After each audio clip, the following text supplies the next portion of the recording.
Une inversion brutale surgit lorsque deux chiffres, pourtant familiers, évoluent soudain en sens opposés et fissurent les certitudes établies.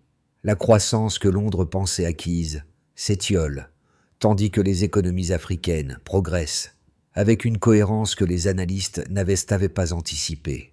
Le nom d'Ibrahim Traoré émerge dans ce contexte, un acteur clé dans ce basculement stratégique. Pourquoi son rôle est-il devenu central dans les discussions géopolitiques? Ce retournement de situation redéfinit-il les règles de la compétitivité mondiale? L'Afrique se retrouve au centre d'un réalignement stratégique mondial.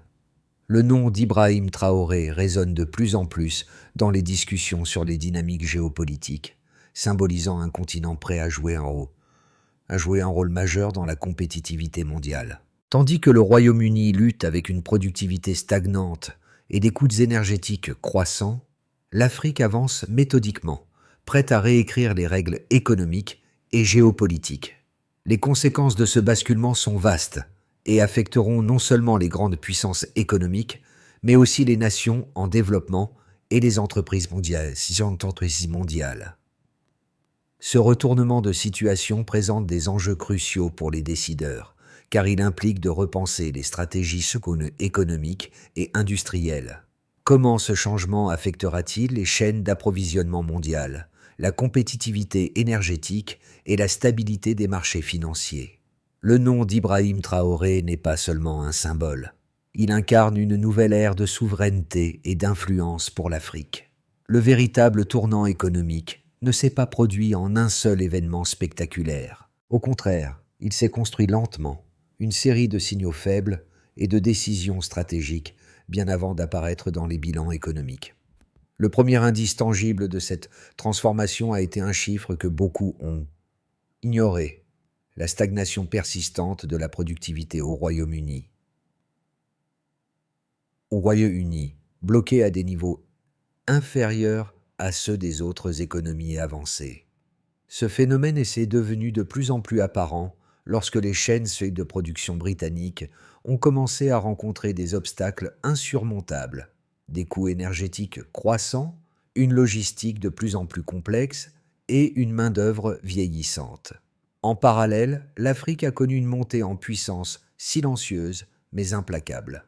Des économies comme celle du Burkina Faso, représentées par des figures comme Ibrahim Traoré, ont vu leurs infrastructures énergétiques et logistiques se renforcer, ouvrant ainsi la voie à une compétitivité mondiale qui échappait encore à beaucoup. La coopération entre les nations africaines et leurs partenaires internationaux a créé un environnement d'investissement stable et prévisible, contrairement à la volatilité croissante des marchés européens. Alors que l'industrie britannique se battait contre des coûts énergétiques et une productivité stagnante, l'Afrique s'affirmait comme un pôle d'attraction pour les investissements, en particulier dans les secteurs énergétiques et industriels. Cette évolution a pris de l'ampleur à mesure que les investissements mondiaux se sont redirigés, abandonnant des zones de confort pour des marchés plus dynamiques. Ibrahim Traoré, en particulier, est devenu un symbole de cette transition, un leader dans la redéfinition de la compétitivité à l'échelle mondiale. Ibrahim Traoré incarne un tournant majeur dans l'ascension silencieuse de l'Afrique. Alors que le Royaume-Uni, pris dans une spirale de stagnation économique, peine à se réinventer, Traoré émerge comme un leader déterminé à redéfinir la trajectoire du Burkina Faso et, par extension, celle de tout un continent. Il n'est pas simplement un acteur politique, il devient le symbole d'une Afrique qui ne se contente plus d'observer les dynamiques mondiales, mais qui cherche à les réécrire selon ses propres termes. Dans ce contexte, l'impact de son leadership dépasse largement les frontières du Burkina Faso. Traoré a compris que la clé du succès réside dans l'exploitation des ressources naturelles et humaines du continent, mais aussi dans la capacité à attirer des investissements dans des secteurs stratégiques comme l'énergie, les infrastructures et la technologie. Ces investissements ne sont pas seulement une réponse à une situation de crise, mais une stratégie de croissance soutenue. Les premières répercussions de cette nouvelle orientation se font sentir non seulement sur le plan politique, mais aussi économique. À mesure que les projets d'infrastructure et les partenariats internationaux se multiplient, la position de l'Afrique dans les négociations mondiales se renforce.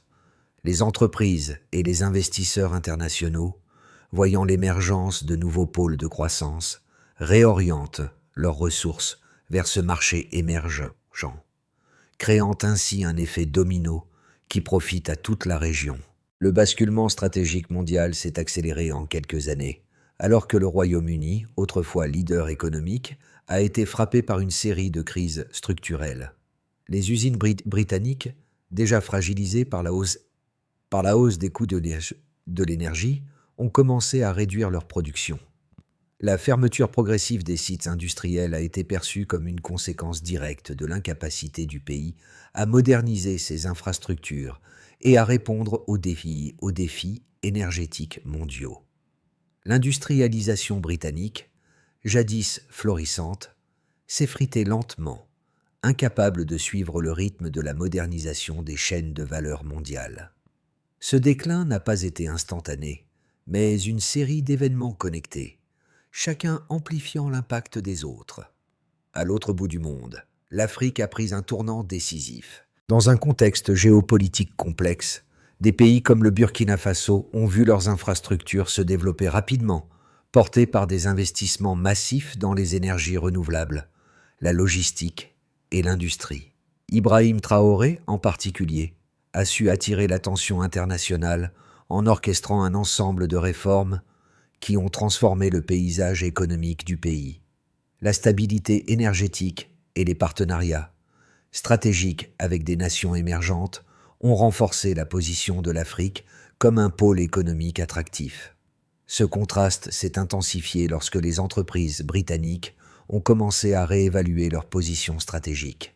Face à une économie britannique stagnante et un marché de l'énergie volatile, des multinationales ont réorienté leurs investissements vers des régions où la stabilité énergétique et la croissance économique étaient mieux alignées. Le phénomène a pris de l'ampleur à mesure que les corridors commerciaux entre l'Afrique, l'Asie et le Moyen-Orient se sont renforcés, reléguant le Royaume-Uni au rôle d'un marché secondaire dans l'économie mondiale. Dans le même temps, les premières fissures dans les fondations de l'économie britannique sont devenues visibles. La baisse de la productivité, l'augmentation des coûts de production et la dépendance croissante aux importations d'énergie. L'inertie stratégique du pays est devenue apparente lorsqu'il n'a pas été capable de diversifier ses ressources et d'investir dans de nouvelles technologies. Le processus de désindustrialisation s'est intensifié, non pas à cause d'un seul choc externe, mais en raison d'une série de facteurs structurels non résolus. L'Afrique, par contre, a commencé à consolider ses bases économiques avec des politiques ciblées sur la modernisation de son secteur énergétique. Des pays comme le Burkina Faso, dirigés par des figures comme Ibrahim Traoré, ont non seulement redéfini leurs priorités économiques, mais ont aussi attiré des investissements internationaux dans des secteurs stratégiques. Ces investissements ont permis à l'Afrique de rattraper son retard et de commencer à concurrencer des économies plus établies. Le Royaume-Uni, quant à lui, a pris du retard. Les fermetures d'usines se sont multipliées, des milliers d'emplois ont disparu et l'attractivité du pays a diminué. Pourtant, malgré ces signes évidents, les décisions politiques au Royaume-Uni ont tardé à s'adapter. Au lieu d'investir dans la modernisation des infrastructures, les politiques ont été dominées par une gestion réactive des crises, sans vision à long terme. Les signes d'un basculement géopolitique étaient là, mais peu de décideurs étaient prêts à les reconnaître. Alors que les chaînes de valeur mondiale se réorientaient et que l'Afrique commençait à prendre une place de plus en plus importante, les acteurs britanniques semblaient immobilisés dans une période de transition sans fin. Le déclin n'était pas une surprise. Il était la conséquence inévitable de choix stratégiques manqués. L'un des premiers indicateurs marquants de ce réalignement mondial a été la stagnation persistante de la productivité britannique. Selon les données récentes, la productivité du travail au Royaume-Uni est restée largement stable pendant plus d'une décennie, n'ayant pas progressé de manière significative par rapport aux autres économies avancées. En 2023, la productivité par heure travaillée était inférieure de 16% à celle de l'Allemagne et 22% plus faible que celle des États-Unis. Ce chiffre a de nombreuses implications, notamment sur la compétitivité des industries britanniques qui ne peuvent pas s'adapter à des coûts de production de plus en plus élevés. En parallèle, un autre facteur clé a été l'augmentation des coûts énergétiques. Depuis 2015, les coûts de l'énergie industrielle au Royaume-Uni ont augmenté de près de 30% par rapport à une augmentation de seulement 5% dans les autres économies européennes. Ces hausses ont eu un impact direct sur les secteurs énergivores tels que l'acier, la chimie et la production alimentaire. Les industries britanniques, déjà fragilisées par la concurrence étrangère, se sont retrouvées incapables de compenser ces hausses de coûts, ce qui a conduit à un déclin progressif de la production industrielle. Le second chiffre révélateur a été l'augmentation des fermetures d'usines et des suppressions d'emplois dans les secteurs industriels clés. En 2022, près de 20 des usines britanniques ont soit fermé, soit réduit leur capacité de production, avec des milliers de travailleurs licenciés. Dans le secteur manufacturier, 80 000 emplois ont été perdus au cours des 5 dernières années. Cette rétraction industrielle a été accompagnée d'une chute des investissements dans le secteur, qui ont diminué de près de 15% par rapport à la période pré-Covid.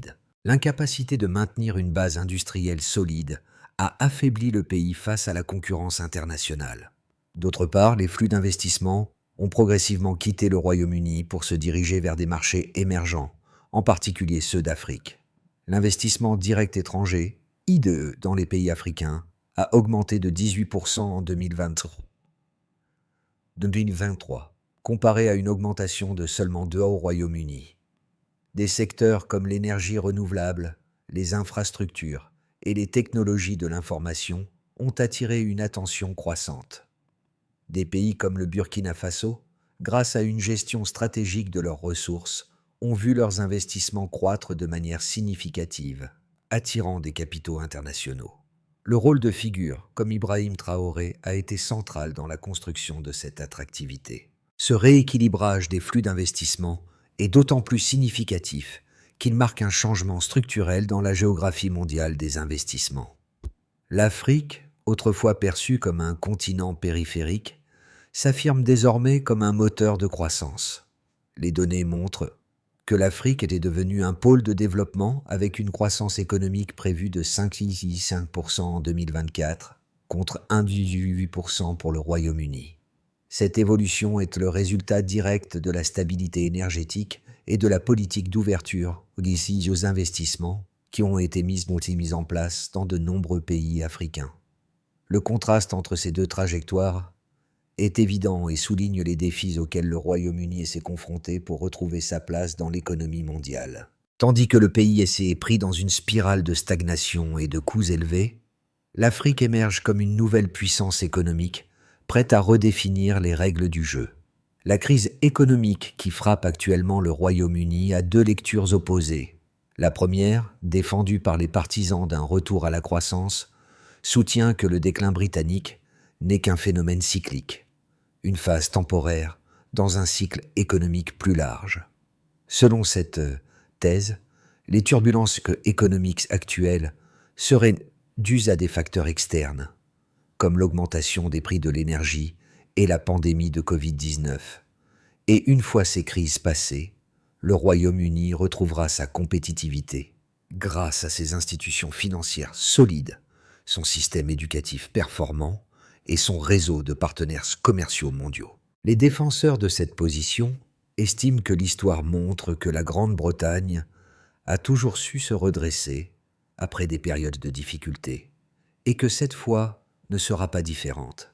Ils prévoient un retour en force des industries britanniques qui retrouveront leur place sur le marché mondial grâce à une stabilité énergétique retrouvée et une économie mondialisée qui profite à ses atouts traditionnels. En revanche, la seconde thèse, soutenue par une vision plus radicale, avance que la compétitivité du Royaume-Uni a été érodée par des problèmes structurels de longue date. La stagnation de la productivité, l'érosion de la base industrielle et la dépendance accrue aux importations d'énergie sont des symptômes de cette fragilité sous-jacente. Cette analyse affirme que le Royaume-Uni a manqué plusieurs tournants cruciaux en matière d'innovation et de modernisation, et que les fermetures d'usines et la fuite des investissements sont des signes d'un déclin irréversible. L'absence d'une stratégie industrielle cohérente et l'incapacité à anticiper les mutations économiques mondiales ont placé le pays dans une situation vulnérable où il n'est plus en mesure de rivaliser avec les nouveaux pôles de croissance, notamment en Afrique. Le nom d'Ibrahim Traoré, incarnant la transformation stratégique de l'Afrique, est souvent cité comme une illustration de la manière dont de nouveaux centres de compétitivité émergent, tandis que les anciennes puissances perdent de leur influence. Cette seconde thèse repose sur la conviction que la dynamique économique mondiale a changé de manière irréversible. L'Afrique, avec ses investissements dans les infrastructures énergétiques, ses jeunes populations et ses ressources naturelles, a désormais l'avantage de disposer des leviers nécessaires pour une croissance soutenue. En comparaison, le Royaume-Uni, en raison de sa lenteur à adapter ses modèles économiques aux nouvelles réalités mondiales, se retrouve en position de retard, incapable de rebondir avec la même vigueur qu'auparavant. Les deux thèses, bien que fondées sur des perspectives opposées, convergent sur un point. Le Royaume-Uni se trouve à un carrefour stratégique. La question n'est pas seulement de savoir si le pays peut retrouver sa position dominante, mais de savoir s'il peut se réinventer dans un monde où les règles du jeu sont en pleine réécriture et où des acteurs comme Ibrahim Traoré, avec une vision claire et une exécution déterminée, façonnent l'avenir. Le retournement stratégique mondial est en cours, et la question n'est plus de savoir si l'Afrique va prendre une place centrale, mais comment elle va redéfinir les règles économiques mondiales. Tandis que le Royaume-Uni se débat avec ses vulnérabilités internes, l'Afrique s'affirme comme un acteur incontournable dans la compétitivité mondiale. Ibrahim Traoré, symbole de ce changement, incarne une nouvelle ère où les nations africaines dictent leurs propres termes dans les négociations internationales. Ce phénomène ne se limite pas à une simple redistribution des richesses ou des ressources. Il s'agit d'un réalignement profond qui impacte chaque aspect de la géopolitique mondiale. L'Afrique, en modernisant ses infrastructures et en renforçant ses secteurs énergétiques, capte l'attention des investisseurs mondiaux. Les chiffres sont clairs. L'Afrique représente aujourd'hui l'un des marchés les plus prometteurs en termes de croissance économique, alors que les économies traditionnelles, comme celle du Royaume-Uni, peinent à maintenir leur compétitivité. Le réel pivot stratégique a été amorcé avec ses premiers signes de réussite dans l'attraction d'investissements étrangers, mais ce n'est que le début. Le monde change sous nos yeux, et l'Afrique, portée par des leaders comme Ibrahim Traoré, est en train de définir un nouveau paradigme économique. Les répercussions de ce réalignement mondial sont profondes et variées, affectant chaque groupe socio-économique et chaque région de manière spécifique. Tout d'abord, pour les économies développées, en particulier le Royaume-Uni, la réalité d'un déclin progressif devient inévitable. La perte de compétitivité dans des secteurs clés, associée à une stagnation de la productivité, a conduit à une réduction de la base industrielle et à un ralentissement des investissements. Les entreprises britanniques, confrontées à des coûts énergétiques croissants et à une main-d'œuvre vieillissante, ont été contraintes de délocaliser leur production vers des régions plus compétitives. Cela a entraîné une érosion de la capacité de production locale et par conséquent une perte d'emplois et une contraction des revenus fiscaux. Cependant, cette dynamique a ouvert la porte à une redistribution des rôles à l'échelle mondiale, notamment en Afrique. Les nations africaines, renforcées par des réformes stratégiques et un leadership politique clair, ont vu leurs infrastructures se moderniser rapidement. Des pays comme le Burkina Faso, sous la direction d'Ibrahim Traoré, ont attiré une part importante des investissements étrangers, notamment dans les secteurs énergétiques et industrielle. L'Afrique devient ainsi un nouveau centre de gravité économique, offrant des opportunités considérables pour les entreprises et les investisseurs internationaux. Les implications de cette nouvelle dynamique se font sentir à travers des investissements croissants dans les infrastructures, la production d'énergie renouvelable et le secteur technologique. Ces changements ont permis à des pays africains d'attirer de plus en plus de capitaux, redéfinissant ainsi les flux d'investissements mondiaux.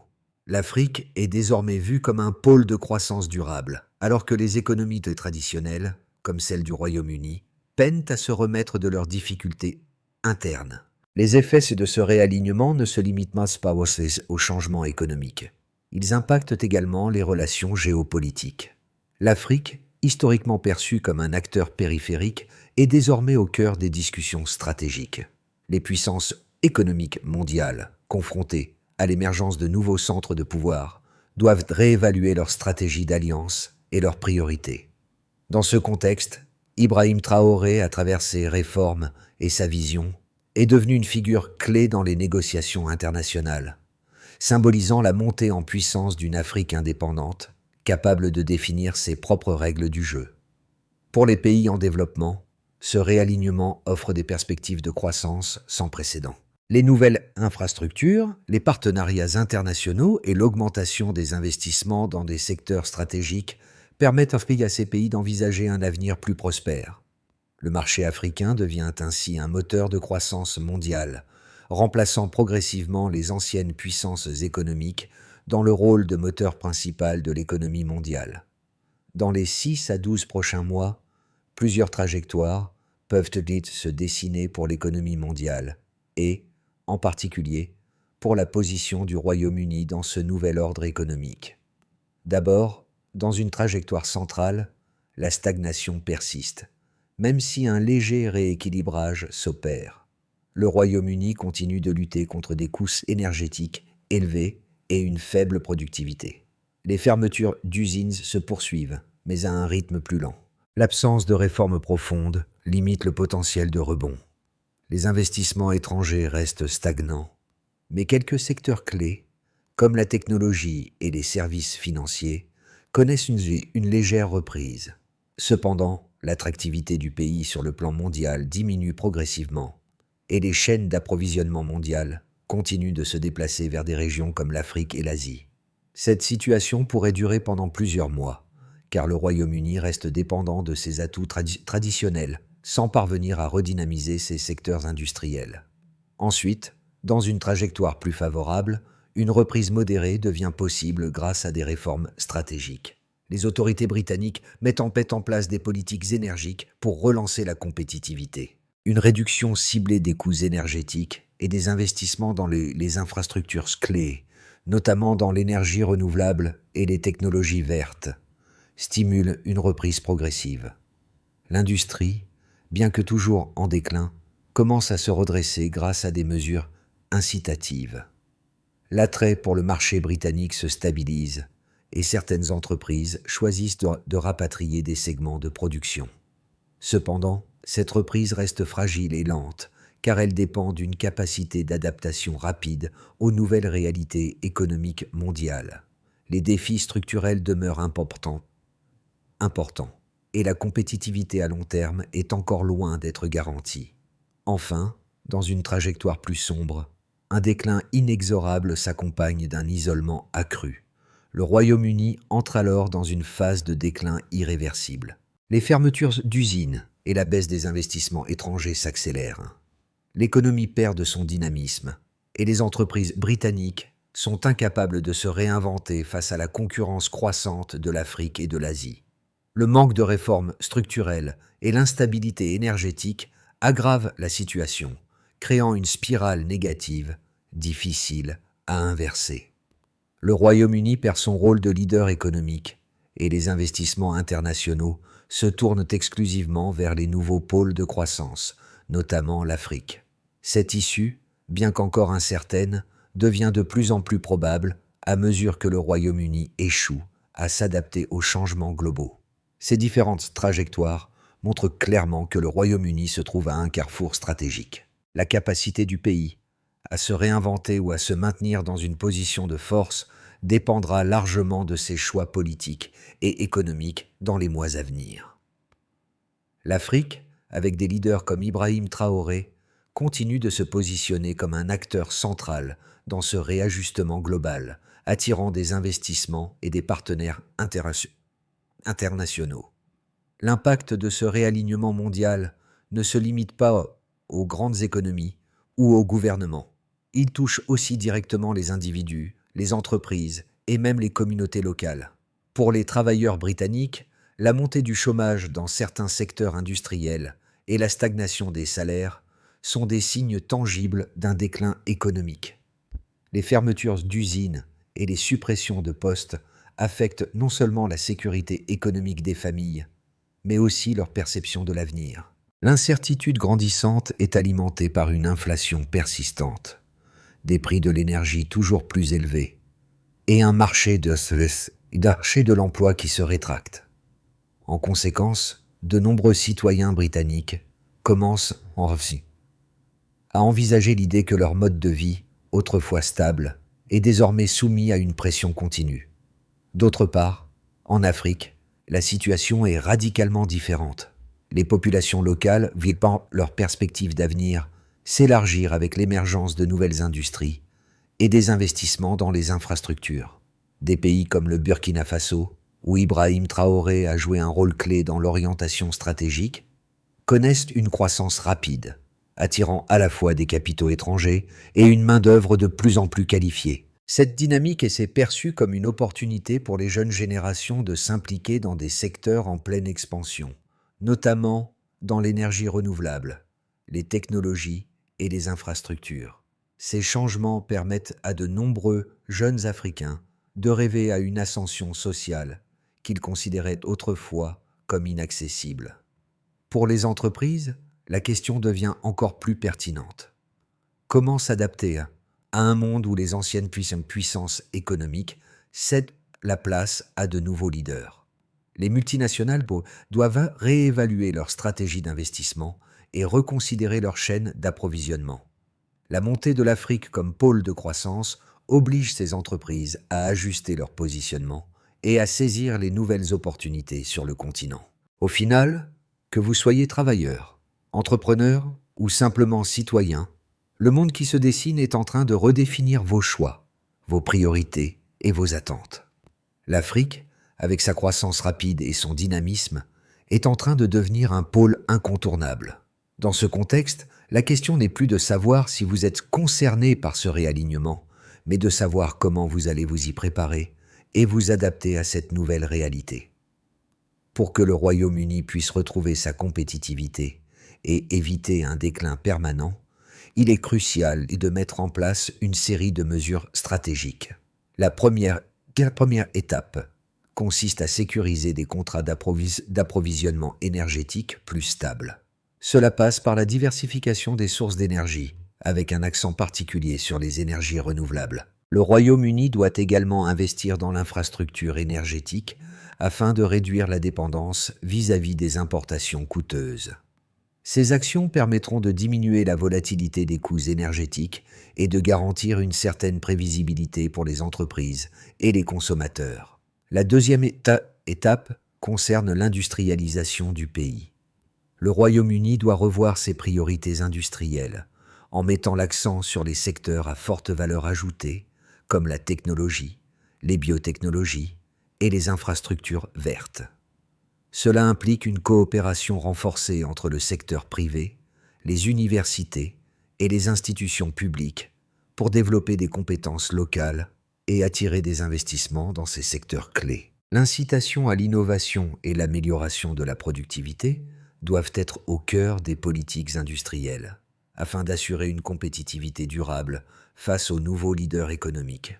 Enfin, le Royaume-Uni doit renforcer ses relations internationales, notamment avec l'Afrique. Le pays doit s'engager dans des partenariats stratégiques qui ne se limitent pas aux échanges commerciaux, mais incluent des investissements communs dans les secteurs de l'énergie, des infrastructures et des technologies. En collaborant avec des nations africaines comme le Burkina Faso, le Royaume-Uni pourrait bénéficier de l'essor économique du continent tout en participant activement à son développement. Cette approche gagnant-gagnant permettrait de renforcer la position du Royaume-Uni sur la scène mondiale, en tirant parti de la croissance rapide des économies africaines.